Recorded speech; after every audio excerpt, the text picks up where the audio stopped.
사본에는 어떤 사본에 오늘 7장 53절에서 8장 11절까지는 없음 이렇게 되어 있잖아요.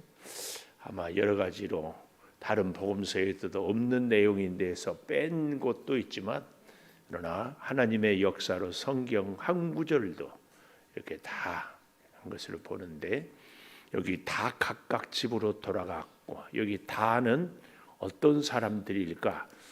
무리들도 있겠지만 예수님을 잡으려고 했던 바리새인들, 산에 들인 공회원들은 다 각각 자기 집으로 돌아갔다, 그 얘기입니다. 그럴 때 우리 예수님은 어떻게 했습니까? 예수는 감람산으로 가시니라. 감람산으로 가시니라. 겟세마네 동산에서 예수님이 십자가에 못 박혀 죽을 때에 최후의 기도, 그 겟세마네 동산이 있는 곳이 바로 이 감람산입니다. 똑같은 본문일까요? 누가복음 22장 39절에 보면 예수님께서 감람산에 기도하러 가는데 습관을 쫓아 이런 말씀이 나옵니다. 예수님은 습관이 뭐였어요? 감람산에 가서 기도하는 것이 습관이었습니다. 오늘 우리의 습관은 뭐예요? 창조교회 찾아서 기도하는 것이 습관입니다. 습관. 여러분 그런 얘기 들어보셨어요? 생각을 자꾸 하면 그 생각이 뭐가 되고 행동이 되고, 행동을 자꾸 하면은 그 행동이 습관이 돼요. 그 습관을 자꾸 하면 그것이 인격이 돼요. 제가 어제 인격을 얘기했죠. 기질과 성격이 인격을 결정한다고. 그 인격은 그 사람의 인생을 결정해요. 그만큼 사실은 습관이 중요해요. 우리 다 건강하기를 원하죠. 저도 지금 이렇게 무릎이 영 시원찮은데 이건 왜 그럴까요? 평소에 습관이 안 좋아서. 허리가 불편한 분들은 제가 보기만 하면 이렇게 똑바로 하라고 그래요. 자세만 똑바로 하면은요, 이 허리 박사 서울대학 병원 의사 선생님 얘기를 들으니까 허리는 자세가 고친다고 그래요. 야, 이렇게 있고 걸을 때도 이러면 반드시 똑바로. 이게 우리의 인생을 결정하는 인격. 그 인격은 습관에서, 좋은 습관은 뭐예요? 좋은 인생을, 좋은 성품을 갖게 하는 겁니다. 예수님의 습관, 감람산을 늘 찾았다. 우리의 습관도 늘 주님을 찾고 만나는 그 습관이 있기를 축복합니다. 중요합니다. 자, 감람산으로 가셨습니다. 그리고 2절에 보니까 아침에 다시 성전으로 들어오시니, 똑같은 단어를 헬라어로 누가복음 24장 1절에는 이 아침을 새벽으로 번역하고 있어요. 그러니까 밤새 예수님이 산에서 기도하다가 이제 새벽이 되니까 성전에 오는데, 더 놀라운 사실은 다시 성전으로 들어오시니 백성이 다 나아오는지라, 그 말이에요. 백성이 다 나아오는지라. 꾸역꾸역 이른 아침부터 나와왔어요. 왜요? 예수님의 가르침 때문에. 성전에 새벽부터 모여서 예수님은 말씀을 가르치시고 백성들은 말씀을 듣고 얼마나 좋아요. 오늘 우리도 이런 습관이 꼭 있기를 축복합니다. 그래서 저는 오늘 나도 정죄하지 않는다 이 제목으로, 그 첫째로 다시 성전으로, 2절에 다시 성전으로, 첫째 다시 성전으로. 이 말씀을 우리는 바꿔보면 다시 기도의 자리로, 다시 말씀의 자리로, 다시 순종의 자리로. 우리가 수없이 올해도 결심을 하지 않았습니까? 결심이 또 무너졌다면 다시 결심을 세우는 거죠. 다시 성전으로. 굉장히 저는 이 말씀이 좋아요. 우리 요한복음이 보냄받은 자의 삶을 강조하잖아요. 이것과 함께 제가 깜짝 놀랐어요. 예수님이 성전을 찾고 성전에서 가르치고 성전에서 만나고. 저와 여러분의 인생도 이런 인생, 습관이 있는데 무슨 습관? 다시 성전으로. 다시 성전으로. 정치인들은 보니까 뭐 현충사를 참배한다든지 국립묘지를 참배한다든지 그러므로 자기의 그 어떤 앞으로의 정치적인 것을 보여주는 퍼포먼스라고 그러죠. 어떤 행동을 딱 보여주는데 저와 여러분의 인생은 다시 성전을 찾는 이 습관, 중요한 순간에 성전을 찾아요. 힘든 일이 있을 때 성전을 찾아요.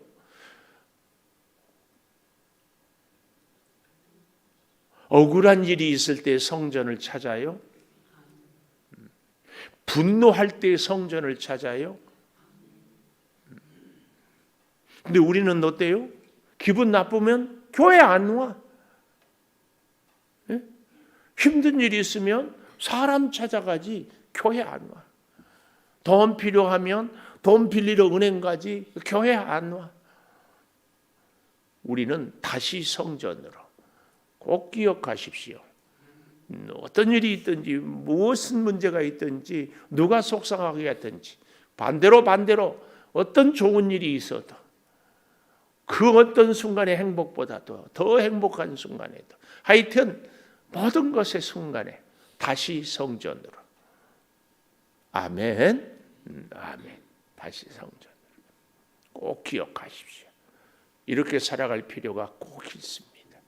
오늘 저와 여러분의 인생에 이 습관을 다시 성전을 찾는 그 습관.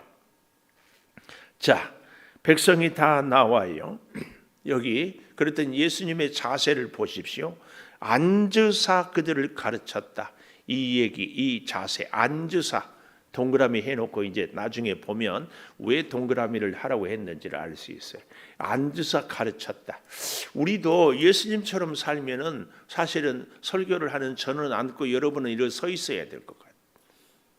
어떻게 그렇게 바꿔볼까요? 설교하는 저는 앉고 여러분은 일어서서 듣고. 아멘 안 나오죠? 근데 여기 다시 성전을 찾았다 갈 때 이 성전을 오늘날 우리 교회처럼 이렇게 성전 안에 들어온 것으로 이 개념을 이해하면 안 됩니다. 왜냐하면 당시 예루살렘 성전은 성전 안에 성소와 지성소가 있어요. 그리고 바깥 뜰이 있어요. 마당이라고 그러죠.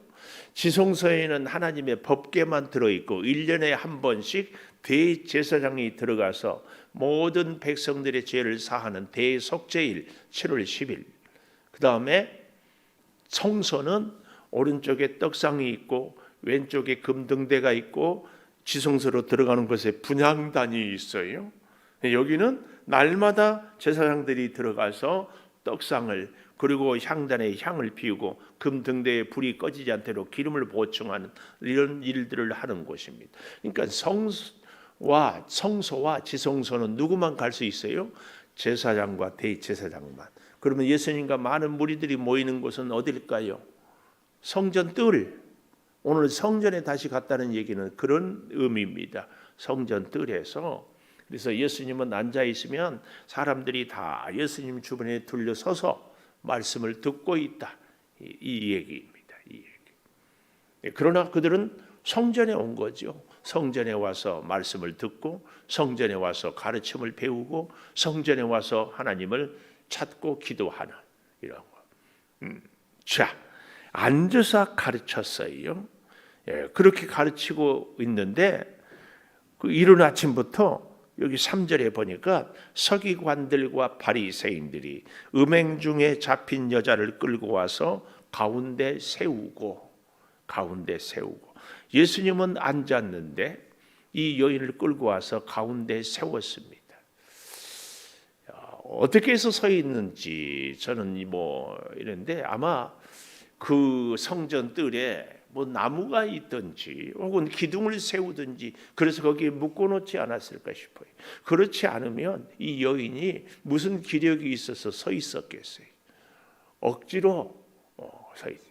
근데 이제 참 우리는 여기 보면은 참 이상한 점을 발견할 수 있어야 돼. 여기 보면 음행 중에 잡힌 여자를 끌고 왔다. 음행이라는 죄는 혼자 지을 수 없는 죄예요. 그러니까 두 사람 다 끌고 와야죠.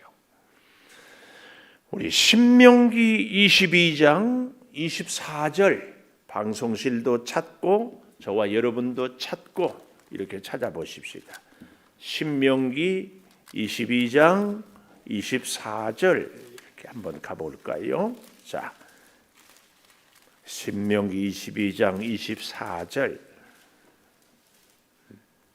찾았으면 읽어보겠습니다. 시작. 너희는 그들을 둘 다 성문으로 끌어내고 그들을 돌로 쳐 죽일 것이니 그 처녀는 성 안에 있으면서도 소리지리 아니하였으며 그 남자는 그 이웃의 아내를 욕보였습니다. 너는 이같이 하여 너희 가운데에서 악을 제할지니라. 그렇죠? 그 둘 다. 근데 이 바리새인들과 서기관은 어떻게 했어요? 여자만 데려왔어요.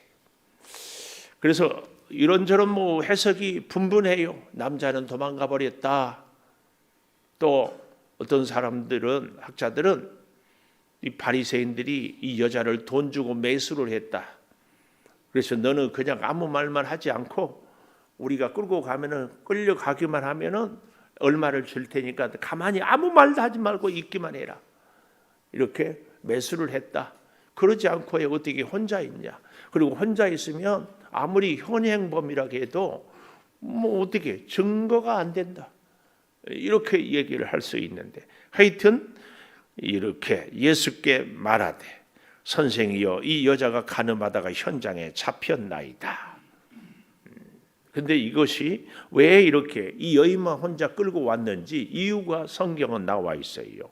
그게 뭐예요? 6절 마지막에 보니까 예수를 고발할 조건을 얻고자 하여 예수를 시험함이로라. 예수를 고발하려고, 예수를 올무에 빠뜨리는 것, 이 시험하려고, 예수님을 곤경에 빠뜨리려고 이렇게 못된 짓을 꾸몄다 그 얘기입니다.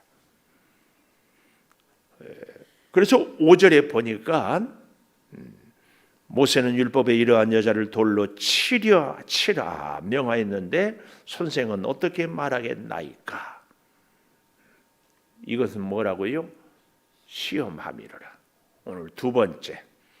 첫 번째는 다시 성전으로, 두 번째는 시험함이로라.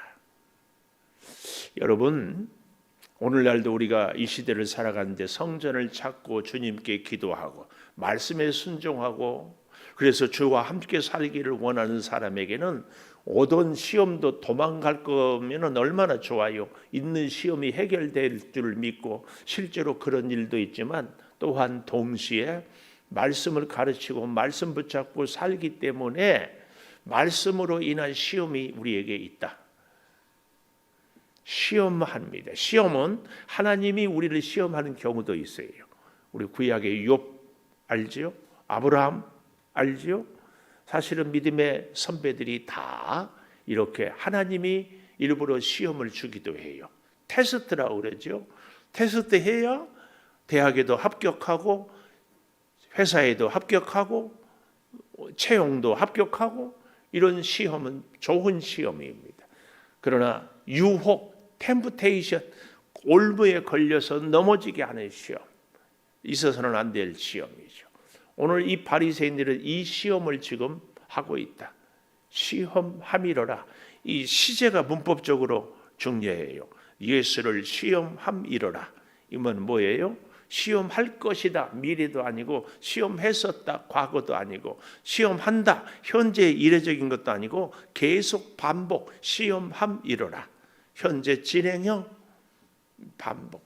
시험은 계속 있어요. 계속. 어디서? 성전에서. 뭐 할 때? 말씀을 가르치고 은혜를 받을 때도. 오늘 우리로 말하면은 말씀을 듣고 있는 이 시간에도 머릿속이 복잡한 소리고 은혜가 된다 안 된다 뭐 저럴 수 있는가 뭐 복잡한 다 시험. 어쨌든 여기 내용이 뭐예요? 모세는 5절 율법에 이러한 여자를 돌로 치라 명하였거니와 선생은 어떻게 말하였겠네. 여기 우리는 이상한 점 제가 말씀드렸죠. 돌로 치라 할 때 신명기 22장 24절에서 둘 다 치라겠지. 여자만 데려갔지. 우리는 얼마든지 예수님이 이렇게 말할 수 있잖아요. 음행은 두 사람이 있어야 된다. 신명기 22장 24절을 봐라. 둘 다 치라는데 왜 이렇게 한 명만 데리고 왔느냐? 예수님이 이렇게 말을 할 수도 있잖아요. 어쩌면 또 그래야 되고 예수님의 성경 그대로. 근데 예수님은 그런 말도 하지 않았습니다. 여기 돌로 치라고 그러면 이 바리새인들은 아니 예수님 사랑을 말씀하면서 죄인을 용서하라고 하면서 돌로 치라니요. 예수님의 평소의 가르침과 옳지 않습니다. 또 당시에 사형 집행권은 로마의 정부만 있어요. 그래서 바울이 사도행전에 보면 로마의 압송이 되는 건데 마음대로 죽일 수가 없었어요. 예수님도 그래서 대제사장 뜰에 끌고 가고 이 빌라도가 로마의 총독 아닙니까? 허락을 받는 것은 다 그러해서 그렇습니다. 그러니까 돌로 치라 예수님이 계명을 따라 그러면은 로마 법정에 고발을 해가지고 예수가 로마 법을 어겼다 이렇게 고발을 하는. 그러니까 사랑으로 용서하라고 할 수도 없고 돌로 치라고 할 수도 없고 이럴 수도 없고 저럴 수도 없게 올무에 빠뜨리는 것을 시험함이로라 그 얘기예요. 예. 이렇게 할 때에 오늘 본문을 보니까 6절에 고발할 조건을 얻고자 하여 예수를 시험함이로라 그럴 때에 예수님의 태도입니다. 예수께서 몸을 굽히사 손가락으로 땅에 쓰시니 그 말씀이에요. 그리고 7절 그들이 묻기를 맞이 아니하는지라 이에 일어나 이르시되 아까 2절에서 앉으사 동그라미 하라겠죠. 여기는 일어나 이르시되 앉았을 때는 말씀을 가르쳤는데 일어났을 때는 선언하는 거죠. 뭐라고 해요? 너희 중에 죄 없는 자가 먼저 돌로 치라. 너희 중에 죄 없는 자가 먼저 돌로 치라. 그리고 8절에 보니까 다시 몸을 굽혀 손가락으로 땅에 쓰시니 6절 하반절에 예수께서 몸을 굽히사 손가락으로 땅에 쓰시니 여기 8절에 다시 몸을 굽혀 손가락으로 땅에 쓰시니 예수님은 일어나 너희 중에 죄 없는 자가 먼저 돌로 치라 하고 다시 손가락으로 땅에 그랬어요. 이거 앉아 있을 때의 예수님의 모습 그리고 그들이 재촉하자 서서 외치는 예수님의 모습 우리는 구분할 수 있어야 됩니다. 조금 더 볼까요? 예수님이 뭐라고 외쳐요? 너희 중에 죄 없는 자가 먼저 돌로 치라. 죄 없는 자가 먼저 돌로 치라. 바리새인들이 서기관들이 전혀 상상할 수 없는 답을 주고 있습니다. 이 말씀을 듣고 9절에 보니까 그들이 이 말씀을 듣고 양심의 가책을 느껴 어른으로 시작하여 젊은이까지 하나씩 나가고 오직 예수와 그 가운데 섰는 여자만 남았더라. 이 본문을 갖고 여러분도 수없이 설교를 들었을 것이고 저도 수없이 설교를 했어요. 그런데 오늘 이 본문을 보면서 또 하나님이 눈을 열어주는 것이 믿음의 어른은 누구냐? 양심의 가책을 먼저 느끼는 사람이 믿음의 어른이다. 여기 양심의 가책을 느껴 어른으로 시작해요. 어른은 가책을 먼저 느끼고 어른은 믿음의 어른, 신앙의 어른은 회개를 먼저 하는 사람이에요. 제가 어제 꼰대의 3가지 특징 얘기했는데 혹 기억나십니까? 꼰대는 까칠하다. 모른 채 해서 일부러 더. 2번째, 꼰대는 고집스럽다. 3번째, 꼰대는 섭섭하다고 한다고. 어른은 양심의 가책을 먼저 느끼는 것. 그들은 어쩌면 분노하고 양손에 돌을 들고 왔을지 몰라요. 여차하면 돌로 쳐서. 그리고 예수님이라고 했지도 않았을 거예요. 여기 잘 보십시오. 본문에 보면 뭐라고 하는가. 4절에 예수께 말하되 선생이요. 선생이요. 호칭이 중요하거든요. 선생님, 우리 번역에 선생님이라도 붙이지 않는 것은 헬라어 나비, 랍비. 근데 그 랍비는 존경하는 의미가 아니라 비아냥거리는. 근데 여기에 비해서 저 11절에 가보면 그 여인은 대답하되 주여, 주님 이렇게 호칭이 달라요. 그 사람에 대한 우리의 마음의 표현의 첫 번째가 호칭입니다. 호칭. 부부 사이에도 특히 우리 남자들이 우리 한국의 유교 전통에 오래 물든 사람들의 제법 양반이라고 하는 분들이 잘못된 양반이에요. 자기 부인들에 대해서 하대를 하는 거예요. 진짜 양반, 진짜 귀족들은 존칭. 하여튼 이런 모습들. 그래서요, 죄 없는 자가 먼저 돌로 치라. 이것이 양심의 가책을 가졌어요. 저는 이 모습이 깜짝 놀라요. 사도행전 이제 7장에 가보면 예수님에 대한 귀한 가르침이 나오고 8장부터 사울이란 청년이 살기가 등등해가지고 그때 스데반의 설교를 듣고 사울을 앞장 세워서 결국은 사람들이 스데반을 돌로 쳐 죽여요. 저는 그런 생각해봐요. 그 본문을 잘 보면 스데반이 눈을 들어 하늘을 보니까 우리 주님이 서서 보좌 옆에 서 있는 모습을 본다고. 하늘이 열린. 그리고 스데반의 설교를 보려면은 구약을 관통하면서 얼마나, 그리고 돌에 맞아 죽어가면서도 스데반의 얼굴은 천사의 얼굴이었다. 오늘 이 본문에 나와 있는 예수님의 못지않은 정말 거룩하고 영광스러운 모습이에요. 그래도 그들은 돌로 스데반을 쳐 죽였어요. 스데반이 예수님처럼 말씀을 전하지 못했을까? 저는 그렇게 생각하지 않아요. 근데 왜 돌에 맞았을까요? 사람들이 그만큼 완악해졌어. 양심의 가책을 느끼지 않아요. 하나님의 말씀을 듣고도 회개하지 않아. 그러니까 돌을 던지는 거예요. 양심의 가책을 받는 것, 믿음의 신앙의 어른의 아름다운 모습입니다. 저와 여러분이 이 살아있는 양심, 사실은 이 양심은 하나님이 주시는 마음이거든요. 이 양심, 하나님이 주신 마음이 꼭 살아있기를 축복합니다. 이 심, 살아있어야 돼요. 그런데요, 다시 땅에 쓰니까 여기 9절에 양심의 가책을 느끼어 어른으로 시작하여 젊은이까지 하나씩 나가고 오직 예수님과 여자만 남았다. 여자만 남았어요. 상상이 되십니까? 예수님의 이 가르침, 예수님의 이 말씀. 아마 그 아침에 바리새인들과 서기관들은 소리를 지르면서 선생이야, 현장범입니다. 그러다가 머리채를 잡고 휙. 이거 어떻게 할까요? 성경은 돌로 치라 했는데 거기에 대해서 예수님이 니들이 알아서 하지 왜 나한테 데리고 왔냐, 이렇게 할 수도 있고, 야, 이 음행이라는 죄는 상대가 있어야 되는데 왜 한 사람만 데리고 왔냐, 이건 조작이 아니냐, 이럴 수도 있고, 분노한 사람들에 대하여서 예수님이 얼마든지 같이 눈을 부릅뜨고 대항할 수도 있다.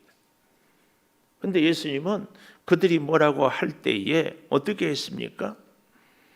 5절에 돌로 치라 명하였는데 선생님은 어떻게 하는 거예요? 고발할 조건을 얻고자 함이로라. 그때에 예수께서는 몸을 굽혀 손가락으로 땅에 썼다, 그 말이에요. 분노한 군중들 앞에 대꾸를 하고 그들을 같이 하는 것이 아니라 몸을 굽혔어요. 이것은 우리가 시험을 이길 수 있는 아주 중요한 우리 삶의 자세입니다. 시험이 닥쳐오면 몸을 굽혀야 돼. 시험이 닥쳐오면 고개를 숙여야 돼. 이것이 예수님의 모습입니다. 어떻게 해서 예수님은 분노한 군중들 시험을 당할 때 몸을 굽힐 수 있습니까? 지난밤에 감람산 갔잖아요. 우리는 예수님의 능력만 보지 예수님이 밤을 새워 기도하는 것은 보지 않습니다. 우리는 영광만 보지 십자가의 고난은 보지 않습니다. 우리는 늘 이걸 놓쳐요. 밤새 감람산에서 기도했던 예수님은 놓치고 그저 아침에 사람들이 따르는 인기만 보는 겁니다. 실수하는 겁니다. 밤새 기도한 예수님의 감람산의 그 습관, 그 감람산의 그 장소를 우리는 찾아야 되는데 이건 없고 그저 영광만 찾아요. 시험 앞에서 어떻게 해야 된다고요? 몸을 굽혀야 돼요. 기도하는 모습이고 그 기도하는 사람은 군중을 보는 것이 아니라 몸을 굽히고 겸손히 기도하는 이게 필요해요. 몸을 굽혀야 해요. 그래서요, 우리는 다시 잘 보겠습니다. 세 번째, 이 몸을 굽혀 땅에 쓰시니 이것이 시험을 이기는 세 번째, 그 다음 단계, 몸을 굽혀 땅에 쓰시니. 몸을 굽혀 땅에 썼습니다. 오늘 결론을 저는 여러분과 함께 땅에 뭐라고 썼을까? 이것 좀 생각해 보고 싶어요. 하나님도 글씨를 썼어요. 뭘 썼어요?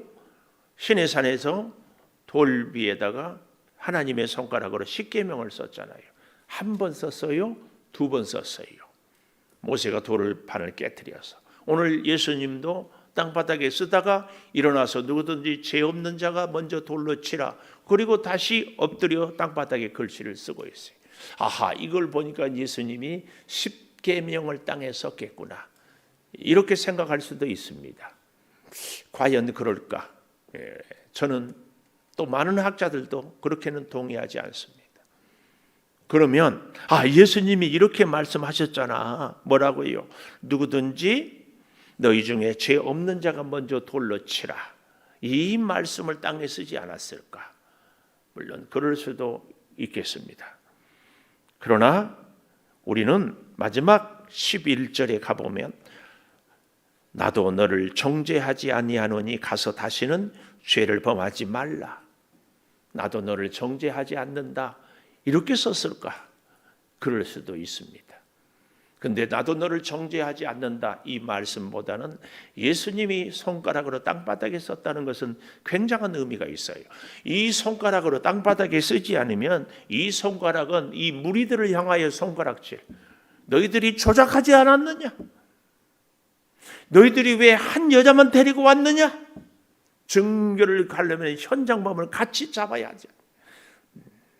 땅바닥에 손가락으로 쓰지 않으면 이 손가락은 다른 사람들을 향하여서 지적질하는 손가락질이 되는 겁니다. 저와 여러분의 손가락은 어떤 손가락인지 우리가 다시 돌아봤으면 좋겠어요. 다른 사람들을 향하여 그러면 안 된다라는 지적질하는 손가락질인지 아니면 땅바닥에 고개를 숙이고 몸을 굽혀서 글씨를 쓰는 나의 손가락인지. 이 손가락은 아마 이런 글을 썼을 것입니다. 십계명도 아니고 나도 너를 정죄하지 않는다. 다시는 죄를 범하지 말라. 이런 손가락도 내용도 아니고 아버지 내가 저 여인의 죄도 대신 지겠습니다. 아버지 저 성난 무리들의 죄도 내가 대신 지겠습니다. 우리의 손가락은 우리를 비난하고 공격하는 그 사람들의 영혼까지도 사랑하게 해달라고. 그 힘이 어디서 나와요? 지난밤에 감람산에서 기도했잖아요. 기도하지 않은 사람의 손가락질은 지적질입니다. 기도하는 사람의 손가락질은 그 영혼까지라도 살리는 손가락질. 우리의 손가락은 이 손가락이 돼야 돼요. 그냥 되는 것이 아니라 어떻게 돼요? 기도함으로. 오늘 저와 여러분의 손가락이 과연 무엇을 쓰고 있는지 돌아볼 수 있기를 바랍니다. 기도하겠습니다. 아버지, 나도 너를 정죄하지 않는다. 우리 주님은 다시 성전에 가서 아침부터 가르치는데 바리새인들은, 서기관들은 우리 예수님을 시험합니다. 우리도 성전에서 믿음으로 사는데 시험이 닥쳐옵니다. 정말 올무에 빠뜨립니다.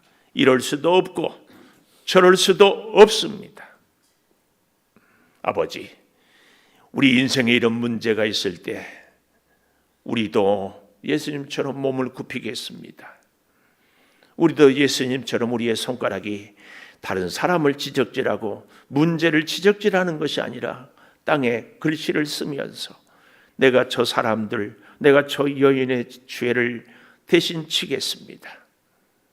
이 글의 내용이, 우리의 글씨의 내용이 되기를 소망합니다. 주여, 같이 분노하고 같이 대적하고 같이 정죄하는 것이 아니라 몸을 굽히고 손가락으로 땅에 쓰시는 그 예수님의 모습을 본받게 하여 주시옵소서. 지금은 우리 주 예수 그리스도의 은혜와 아버지 하나님의 무한하신 사랑과 성령의 감동하심이 영원토록 함께 하시옵기를 간절히 축원하옵나이다. 아멘. 기도하십시다. 아버지,